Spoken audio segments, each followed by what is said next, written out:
Section 3.6 is about perimeter and area of a rectangle. The equation for perimeter of a rectangle is 2L plus 2W.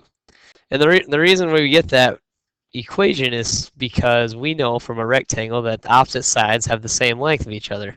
All right, so if I have a length or a width of W and a length of L, perimeter is adding up the distance of each side and adding them together. So we could add up W plus L plus W plus L, but we know that we could just take one of the widths, take it times 2, and add it to one of the lengths and take it times 2 as well. All right. So very simple question. Find the perimeter, the outside of this rectangle here. We have 4 centimeters. Be our width, and 15 is our length. All right. So we have two options. We could add 4 plus 15 plus 4 because we know opposite sides are congruent. And plus 15, add them all up. Or we could take 15 times 2. We could use our equation. Perimeter equals 2 times 15 plus 2 times 4. So our perimeter of this rectangle is 38 centimeters. Easy enough, right? Okay. So it says Emma is designing a rectangular garden. She wants the width to be 8 feet. She also wants to put a fence around the garden. If she has 40 feet of fencing, what is the greatest length the garden can be? So let's draw a picture. A picture is going to help us solve this problem. Here's my garden. All right. And it says that we have a width of 8 feet. All right. They want to know if we have 40 feet of fencing. So if we have 40 feet, fencing is going to go along the outside of my garden. So if it's going to go along the outside of my garden, all right, that means it's our perimeter. So if it's going to be 8 feet, it's going to be 8 feet over here, right? We have 40 feet of fencing, so that's our perimeter times 2 times 8 plus 2 times we're solving for our length. That's our unknown.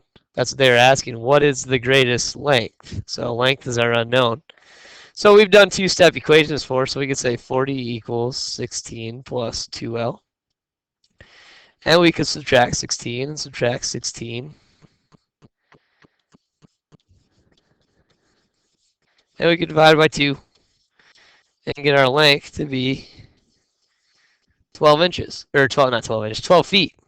So we'd have 12 feet of fencing to be our length for our garden. So if we did that, we'd have just enough fencing to enclose our garden, and we wouldn't go over our 40 feet limit of fencing. Area of a rectangle, we know it as length times width. Also in some books, you'll see it as base times height because it meets at a right, the angles meet at a right angle, but that's for another class there. But area of a rectangle, length times width. If we have an area of a rectangle and it's 135 square meters and has a length of 9 meters, what is the width of the rectangle? If we use our equation, area equals length times width, all right, we can plug in the knowns and then we can solve for the unknown. It says it has an area of 135 square feet, so we'd plug that in. 135 square feet. And then it has a length of 9, and we're solving what is the width. What is what we're solving for, W.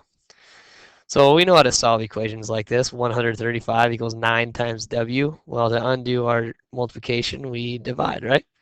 So we want to divide by 9. So 135 divided by 9, it's going to go into that one time. I believe it's 15. Whoops, 0, 9. 0, 45. 5, yeah, 15.